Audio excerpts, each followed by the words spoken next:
हर हर महादेव, जय सिया राम। आप सभी को होली की हार्दिक शुभकामनाएं। हम तो कल से ही होली खेल रहे हैं, अभी तक नहाए धोए नहीं हैं और पूरा का पूरा अभी तक दिमाग हो मतलब हैंग ओवर हो रखा है। होली का रंग ऐसे सर पे चढ़ा है। बाकी आप सबों को बता दें कि उन सबको भी हुए हैप्पी होली जिन्होंने अक्सर रंग बदले हैं हमारे साथ रह के।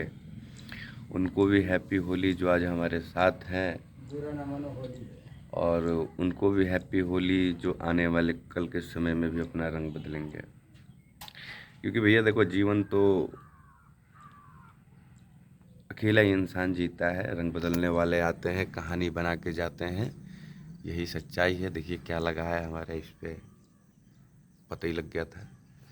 हर हर महादेव, जय सिया राम। 1 मिनट की वीडियो काफ़ी है आज के लिए। और सिस्टम हैंग हो गया है, ठीक है। बैठे हुए हैं हम यहाँ पे अपना माहौल बनाने। और बाकी जय सिया राम, हर हर महादेव, इतना काफ़ी है यार।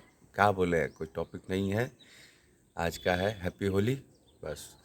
और आप सब भी उन लोगों से हैप्पी होली खेल लीजिए जो रंग बदलना जानते हैं, क्योंकि आज तो रंग का ही दिन है ना।